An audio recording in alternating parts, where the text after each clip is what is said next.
or just fighting in general, you have to understand where you are in space.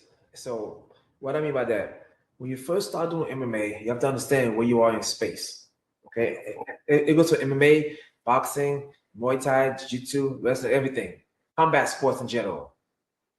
Okay, even in street fights, which I don't recommend street fights, but number one thing you have to know is know where you are in space.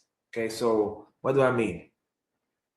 There's some zones that I didn't label it, but they're called the red zone and the green zone. Okay. In fighting, there's always a red zone and a green zone. A green zone is where you're far enough from the person that he can't touch you and you can't touch them, so you're safe. The red zone is if I could touch him, it could touch me. That means I could get hit. That means he could get hit. Another green zone, believe it or not, is if it's actually very close to each other, because it's hard to get a good punch in when you're actually close to each other. So red zone is when you're far away, right? So always before you start any fight, street fight too. Again, don't do street fight. But if it's MMA, know where you at a distance. Okay, know if you're in the green zone, just know that they can't touch you. Okay, you can't touch you. Boom, boom, boom, boom, boom. If you're in the red zone, if you could touch them, that means they could touch you. That means you could get hit. So if you want to hang around the red zone, you gotta have your hands up and get ready to swing it. If you watch all my fights, I like hanging in the green zone a lot. Okay, remember, green zone is either far away or very close to each other. The red zone is that space where it's kind of like in the middle where you can get knocked out, basically. Okay? You get knocked out. Green zone, red zone, I could touch somebody could touch me. Green zone is close. Okay, now let's throw a punch. Let's throw a punch. I'm right-handed, but I fight southpaw. What is southpaw? This is when you fight orthodox. If you're a right-handed person, your right hand has to be a power hand. So your right hand is always back if you're an orthodox fighter. Even though I'm right-handed, I fight southpaw. So my left hand is a power hand, quote unquote. That's the one that's far back. And my right leg is forward. And my jab is actually my power hand because I'm right-handed.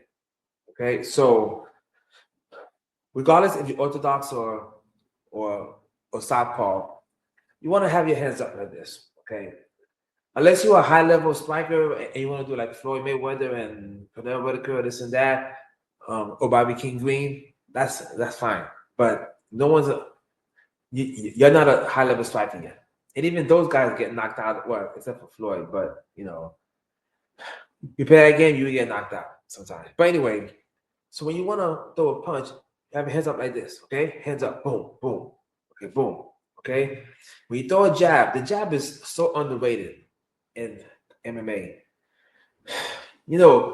If 50% of the people in the UFC or just MMA in general use a jab, man, they can win a lot of fights that way. A jab is designed not to knock them out, just to bother them. Just to bother them. Boom. Just boom. Now, some people do get knocked out by jab, but usually it's not to knock the person out. It's just to basically keep, a jab is used as a measuring stick. A measuring stick, okay? Come in.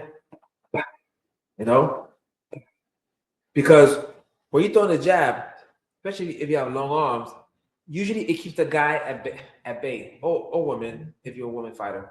Okay, so me like this, you throw a jab. Hey, notice I throw the jab. I'm protecting my face because you always gotta be prepared for the counter. Okay, I come like this. Boom, back. Boom. Okay.